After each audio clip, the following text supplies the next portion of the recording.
Bob, so many things I'd love to chat with you about today, but I want to begin with the master's program because I've been through the master's program, as you know, of course, but I want to fully disclose that to our audience. I'm a big fan. It was meaningful in my life. And I wanted to, though, go back to the origin story. Uh, Talk to me about how you started, why you started, when you started the master's program, and what was your primary motivation at that time? Well, I'm a big believer, as I think you know, that the greatest things in life grow out of relationship. And for me, I had a relationship that was birthed almost 40 years ago with Bob Buford. And Bob and I had a lot in common. Both of us had spent our early years in for-profit careers. Both of us were second generation leaders in family businesses. Both of us had found our strategic leadership in that space and were relatively successful in leading those respective businesses. But in Bob's case and in my case, we discovered that there was a parallel lane in terms of a leadership role in God's kingdom that was not necessarily a revenue source, but rather an opportunity for impact. And both of us had developed unique lanes that allowed us outflow of energy and leadership into things that had eternal kingdom value. And that commonality on Bob's part and mine became the basis for a conversation and relationship that stretched into the years that followed. Now, specifically to your point, in 1995, Bob wrote a book called Halftime: Changing Your Game Plan from Success to Significance. And it was a great thing to see Bob capture that message in a book form.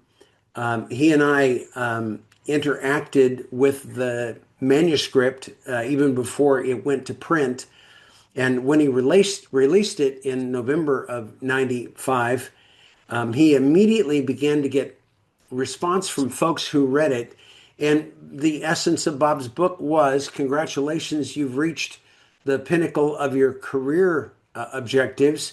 And from that vantage point, you're now feeling some lack of fulfillment that you were perhaps made for more.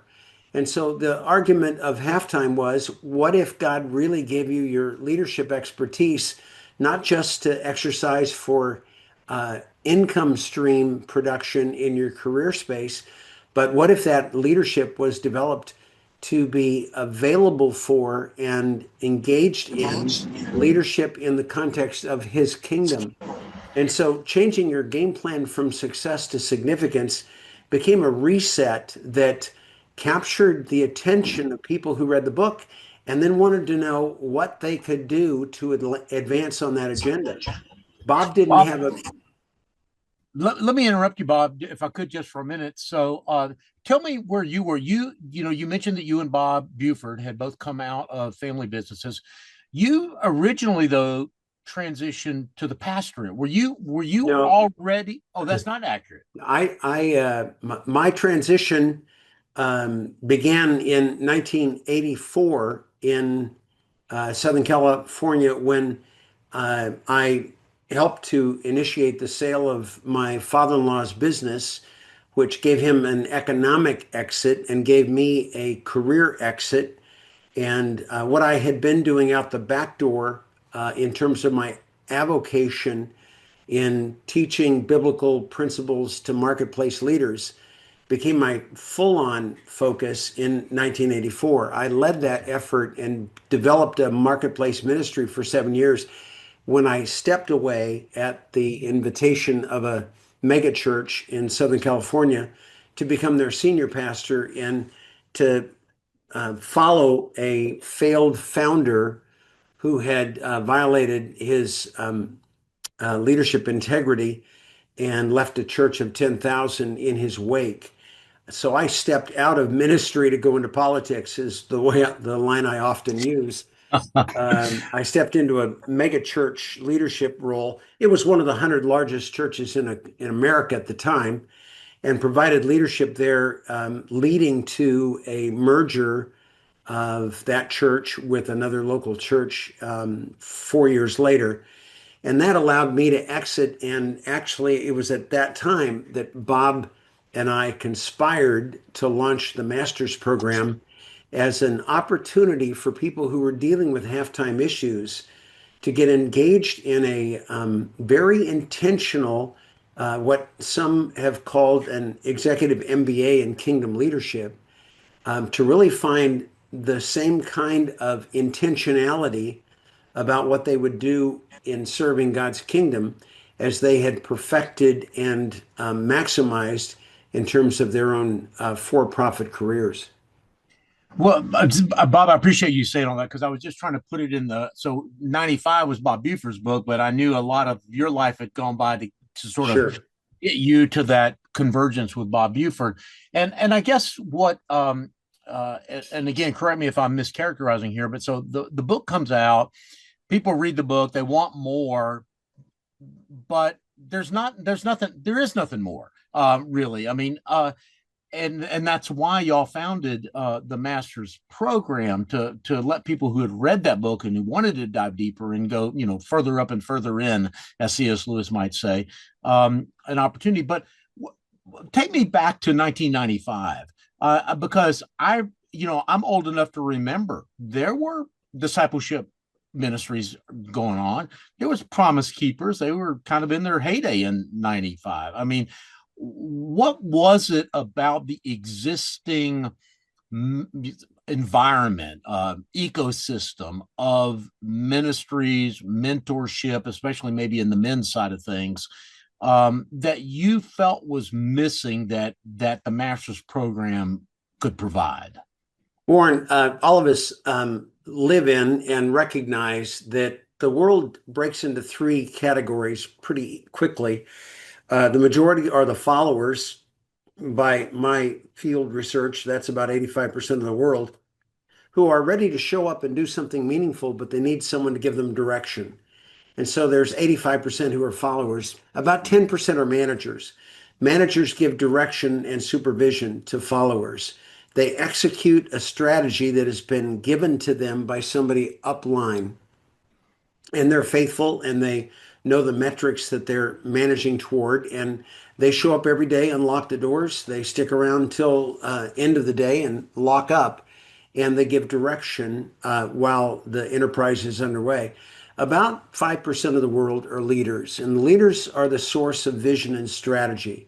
They're the people that determine where the ultimate objective takes you and what the strategy is that you'll execute to get there. They hand that strategy to managers. And we recognize in all of the aspects of life that the further you go upline in terms of that org chart, the more sophisticated the training and specific competence development becomes. We recognize that as it regards church leadership. And so church leaders are typically prepared and fine-tuned through a seminary or graduate school experience that prepares them for leadership. Well, what if there is a need for kingdom leadership that is not necessarily church leadership? What if there are roles to play alongside the wonderful pastors and teachers that serve the church community that can make the kingdom even better? And so we just recognize that the need for a graduate level training experience would come alongside marketplace leaders who didn't need languages, didn't need Bible exposition training, didn't need to know how to manage ministry systems in a local church or parish environment, but that there were kingdom initiatives that warranted the attention of leaders who would come and develop vision and strategy that would complement but not conflict with what the local church has been entrusted to do. And so churches typically don't offer what I'm describing. But Bob and I both recognize that in our respective lives, the value of mentoring that had helped us to make our way from the conventional audience that we were part of to become part of a kingdom leadership cohort that was lower in number but higher in leverage than most people would have anticipated. For Bob, his mentor for 30 years was Peter Drucker. For me, my leadership mentors included Chuck Swindoll and Howard Hendricks, and ultimately Bob Buford in helping to develop leadership in me that church systems did not identify or sophisticate, but happened outside the context of the conventional church systems.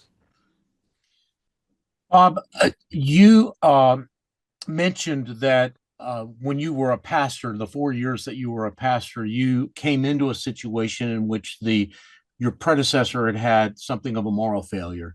When I was going through the master's program, maybe because I'm a little attuned to that those conversations myself because of the nature of the work that I do, but it seems to me that you were not. You talked about competency, you talked about excellence, you talked about skills, but you almost as often, maybe even more so, you talked about character. You talk about leaders doing inner spiritual work. And That really deeply resonated with me because one of the things that I've discovered at Ministry Watch when we unfortunately from time to time have to cover stories of fraud and scandal in the church, one of the things that I almost always discover is that the leaders are extraordinarily gifted, extraordinarily competent in many ways, but their character has not grown as their platform has elevated them, and they ultimately succumb not because they make strategic errors, but often because they have character Sure. flaws. Am I reading the first of all, am I reading the world right? Whenever I look at this stuff in your view, and also, am I reading the master's program right? It seems to me that that was an emphasis for you in the master's program. Warren, yes, yes, and yes. As you have heard me say more times than you'd like to count, career is what you're paid for, but calling is what you're made for. And there are a lot of folks who have approached ministry as a career. They've gotten the training for it. And then, with that competence in hand, they move as if character becomes an elective or somehow an add on that can be tacked on at some later date. Mm. In God's economy, character is the foundation on which one's calling is executed. And if the character fails, the calling collapses. And I've just seen, as you have seen, that one's character development becomes the extent of or the boundary of what one can expect to appropriately lead in terms of God's kingdom. The enemy sometimes elevates and multiplies the boundaries of leaders' effective outcomes to a point that exceeds the limitations that their character would have otherwise prescribed. Mm. And sometimes victims of success are guys or gals whose character could not maintain or sustain the success and adulation that came from an explosive or expansive ministry footprint that exceeded the boundaries that their character could have adequately supported. Bob, another feature to me of the master's program, it seems, is just the length of the program and the depth of the program. It's a 3 year program. You meet quarterly, which doesn't sound like a lot, maybe for people that go to weekly Bible studies, but you meet all day long. And one of the things that I realized when I went through the master's program is that because it was here in Charlotte, my hometown, I knew a lot of the guys in the room. I mean, I made some new friends, but the thing that was most meaningful to me was that there were I had acquaintances in the room that ultimately became friends, and that friendship um, became really important to me and really valuable to me. Reflect on scripture when Jesus is speaking to his disciples near the end of Jesus's ministry. He says, "Up until now, I've called you my servants, but now I'll call you my friend." It's almost as if friendship is, I don't know, a capstone experience of the discipleship experience. I mean, if we're and I I have been reflecting on this idea, especially of male friendship lately, and I'm now thinking that, I learned this from you, Bob. I think inadvertently I learned this from Mhm. you in the master's program. Is that a subliminal message, or maybe even a more explicit message of the master's program? Yes, and yes. Bob Buford and I shared a perspective that transformation, real transformation, happens systematically over time in community. Systematically means that we're building on a platform of faith, but recognizing that it has to touch all the parts of my life, family, professional, and kingdom, on top of a foundation that is very personal with body, mind, soul, and spirit as the personal dynamics that need to support everything that comes after that. And then it has to be over time.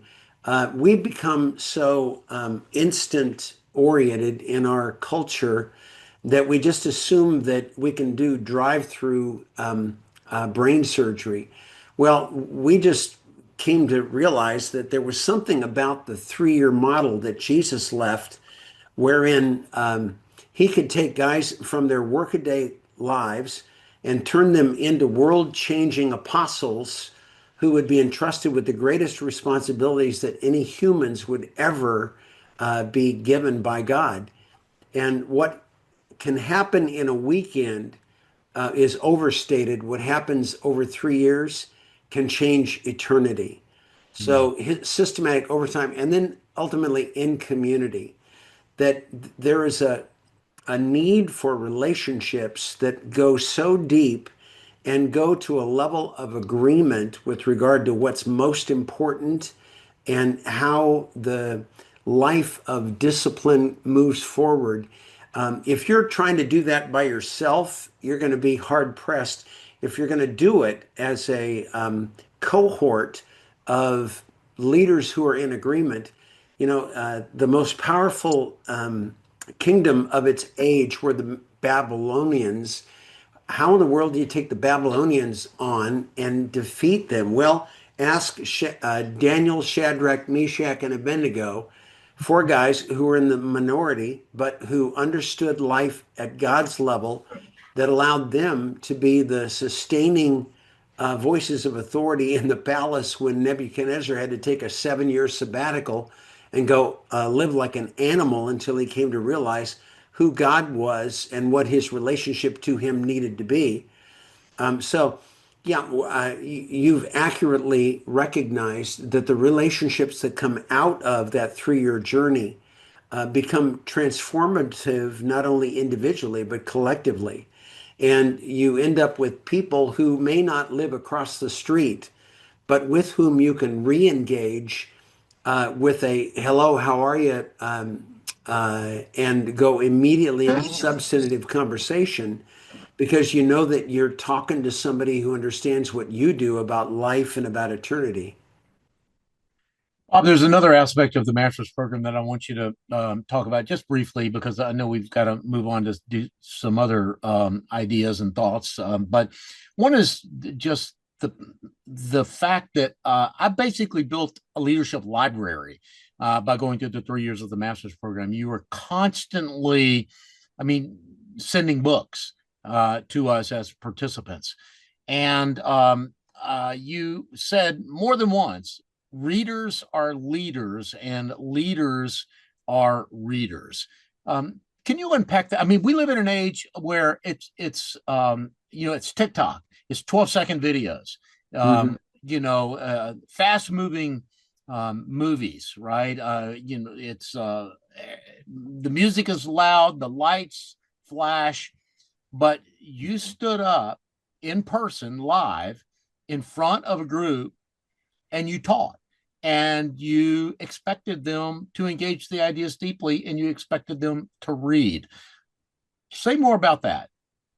Well, the days that you and I experienced together, Warren, were days in which from about 8 in the morning till 4 in the afternoon, we were live in session. And over 3 years, we went through 1,000 pages of proprietary curriculum and about 30 textbooks that accompanied what we were looking into. About half of them would be what we would consider in the genre of Christian books, written by Christians for Christians with biblical content. About half of them were marketplace based leadership books, but they went through a filter that confirmed that there was nothing that was antithetical to Christian belief that was going to be found inside. And we valued all of that and recognized that the way that we take advantage of generations of wisdom that have come before us is through the wisdom and insights that they've left in print for us to acquire in their absence. And I just found, I my last official degree was my high school graduation. From there, my life situation didn't point me into college; it pointed me into work and life. And in the absence of that, I took advantage of people who, in many cases, were the professors in the front of rooms who became friends as I sought them out, as I read their books, as I uh, invited them to become mentors in my life, and they accepted that role.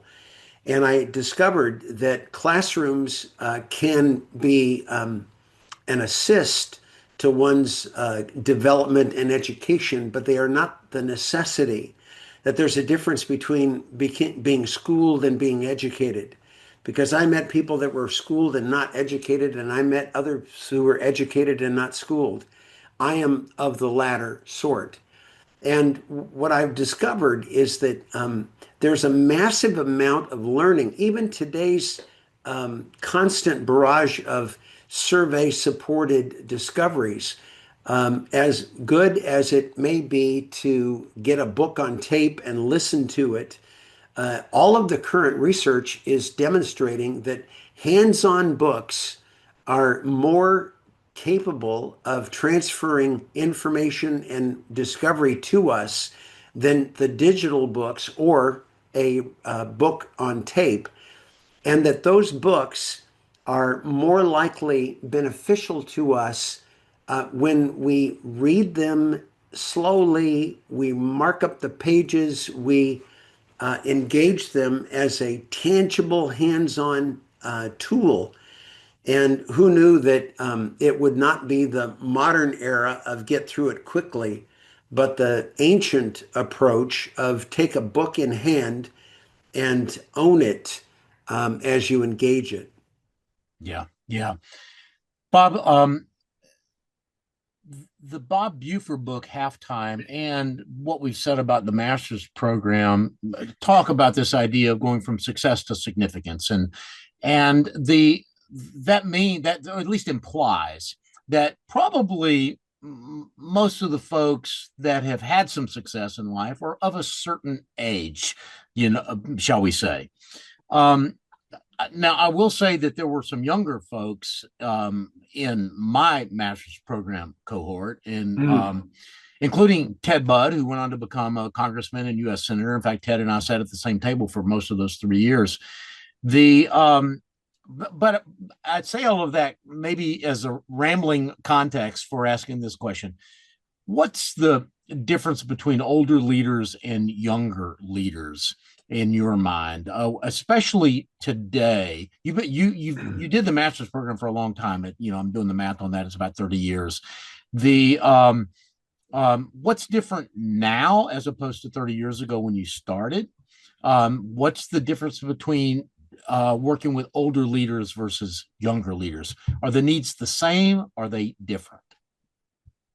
Great questions, Warren. I would say that 30 years ago, the expectation was that you would reach the peak of your career potential in your 50s.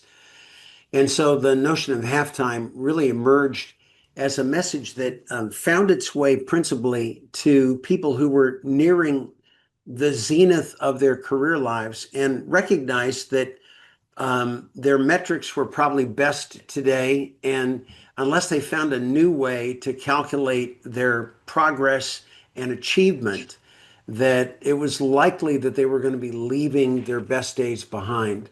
In today's era, it is not at all uncommon for people in their 30s to be experiencing dramatic accomplishments with regard to their for-profit lives. And for many of them, the notion that multiple successful high water marks will build one on the next, and almost as if there is no end in sight. So the transference of that same dynamic that history tells us that Alexander the Great had when in his early 30s wept because he had no more worlds to conquer, that his last IPO had broken through, and there was just nothing left for him to set his sights on. That is unfortunately recurring in the modern generation. And so it's no longer an age thing, it's far more a stage thing that a lot of people are driven by the need for economic achievement and then the desire for economic success. But once you've gotten to a place where you have what your financial advisor would say is enough to no longer make additional economic gains your primary drive, that really becomes a moment when you have to ask yourself the question, what else do I have to push for? And our world doesn't offer answers to that question that will satisfy the soul of a person who is a follower of Jesus. Mm, yeah, yeah, absolutely. Bob, I want to pivot again if you're willing and ask just a personal question. I know Mhm. you've, if you're willing to talk about it, if you're not, I understand. I know you've been through a cancer journey in the last few years, and to the extent that you are comfortable sharing, can you tell us what you've been through and where you are now, and how Sure. has that changed your perspective about your vocation, your relationships? Great. For decades, I was doing everything you're supposed to do to stay healthy and die young. I was a runner. I've run 25 marathons or greater. I was running thousands of miles every year. Coming up through COVID, I was running 40 miles a week. Never smoked, never drank. Did all the things that you're supposed to do to be healthy. I was having some symptoms at the beginning of 2022, 4 years ago, that didn't make sense. And I went to my doc. He did a blood test. And the net of that was that I had acute myeloid leukemia, AML, which is the most deadly version of leukemia. And then I had um, a DNA problem in that I had uh, a problem in my DNA that occurs in 1 out of 20,000 people. My TP53 gene had an aberration that essentially said that no matter how heroic the treatment was for my leukemia, it would fail. And so I had about a 10% chance of 12 months, even though I had the best of care at the City of Hope in Duarte, California. It was a pretty dramatic time for us.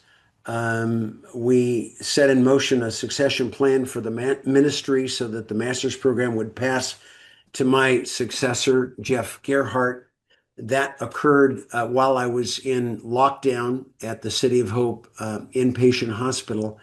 And my likelihood of seeing Christmas in 2022 was less than 10%. I can report to you that God allowed me to experience that health ambush to find out whether or not I was the real deal or whether my spoken message had been artificially portraying confidence that wasn't really there. And my wife would back me up in the statement that I'm about to make. I went through almost a year of uncertainty with regard to my health and its outcomes, and was at perfect peace through the process. My Pakistani Muslim hematologist, who was the lead doc on my team, became a good friend, and we had lots of open conversations about life and health and faith. I told him, Dr. Ali, by the end of this year, I'll either be healed or in heaven, so I can't lose. You're going to do everything you can do to make me well, and I appreciate that, but my life is certain no matter what the outcome. Turns out I got the runner-up prize. I got healed, and I've been 51 months since my stem cell transplant as cancer-free. A lot of folks have asked me, what did I learn through that process? I have to tell you that I don't think I learned anything through the process. What I discovered is that the years of learning that led up to that exposed the question of whether all of what I said I had learned was in fact viable when tested in the laboratory of real life. And what I discovered was that all of what I had claimed to believe, I really believed. And I have no, coming out of that, Warren, I'll say with proven certainty, I have no fear of death. Hmm. I have hope that has been tested in the fire of health uncertainty. And my family and I have tested the waters and have found that God's faithful, that we have all that we need for every day of life, whether we have dozens of years ahead of us or whether we've got just minutes until it is over. Well, Bob, you may be, if not a completely unique case, an unusual case in that for you going through this cancer crisis was not a crisis of faith. I mean, it probably created, some crises in your life, but was not so much a crisis of faith. Whereas for a lot of people, it does create a crisis of faith and other ways as well. And I'm just so maybe your answer to this question would be different if I'd posed this to someone else who had been what you've been through. But I'm going to pose it anyway. What was helpful to you when you were whenever things were at their worst, and people would come to you and they would want to say something that was comforting or reassuring? What was really helpful for you when you were in that situation?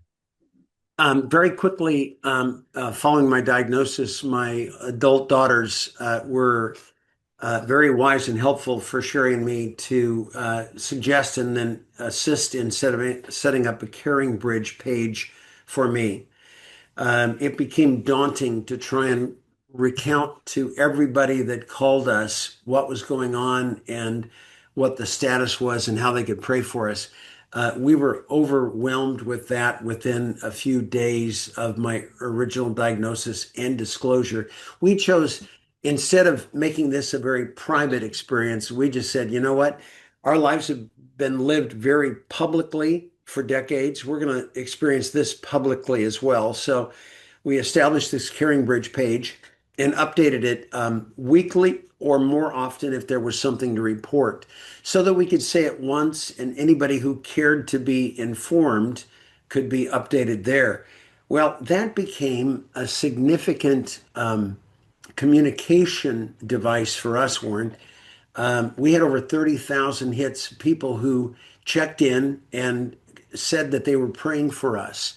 And I just can confirm to you through our own personal experience that the fact that people were recording to us their sentiments, their affection, and their commitment to pray was a validation of the strength of Christian community that was a substantive support to us at the moments when we were in isolation. I mean, I spent 11 weeks in an isolation room where only my wife could be present, and she slept 90% of those nights in a recliner in the corner of the room. But I could not entertain visitors because of my lack of immune system and the treatment that I was going through.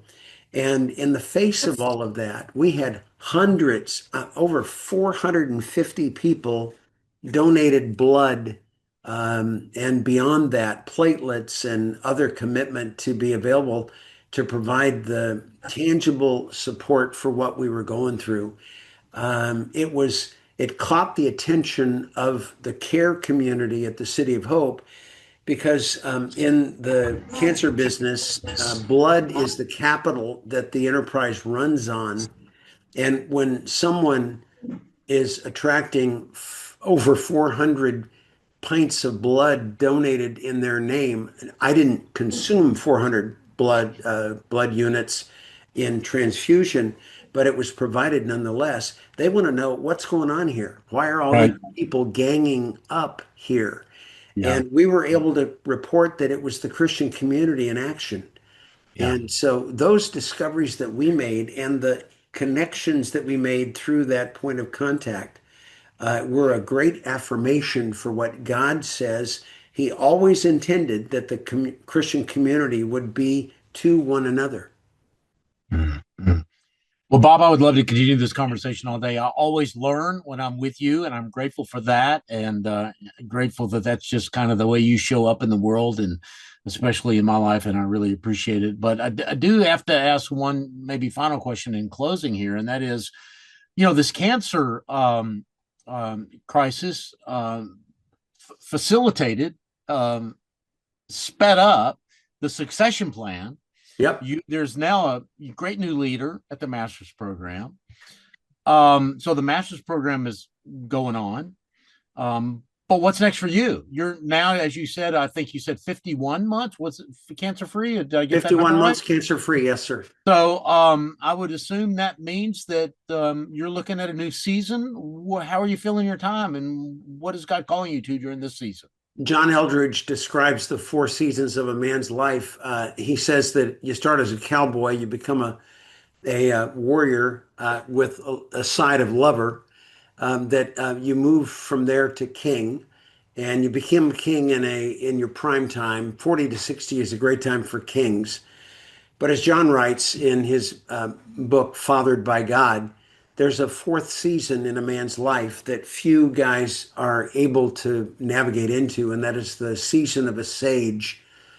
Unfortunately, the American model of success proposes that nothing is better than the rich fool of Luke 12, who's able to build bigger barns and then declare, "You've got many goods laid up for many years to come. Set your life and its pursuits aside. Now eat, drink, and be merry, because you don't need to work anymore." And the tragedy is that at the prime of a man's life, he often opts out to go take pictures and post them on Facebook and play the don't you envy me in this place that I'm relishing the success of my life. For me, it's not about becoming a kind of a sanctified hedonist. I've become a sage, Warren, and what that means is that I'm an advisor to leaders. We've got about 3,000 folks that have come through that 3-year pipeline that you're one of, who are a continuing community for me to have access and engagement with.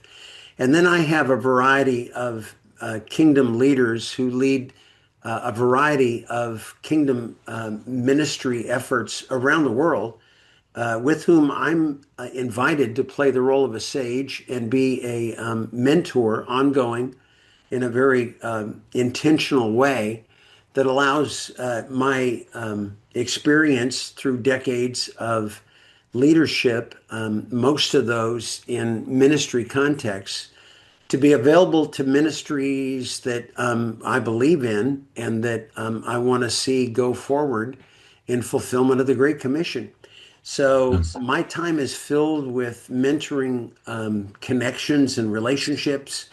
And while not structured in the manner that it was during the time that you were among my master's program participants, I'm enjoying this season of life with my wife, with my family, with the community that I've served over the last 30 plus years in our ministry, and with ministry leaders with whom I've earned respect and have not violated the integrity of the qualifications for leadership that you and Ministry Watch are so importantly monitoring and reporting, as the validity of leadership is biblically solid and needs to be celebrated where it's present. Yeah. Yeah. Well, Bob, thanks so much for being on the program today. It's been a real blessing. I always find our times together nourishing and certainly have today. And I know that our listeners will as well. So God That's bless my you. honor. Thank you.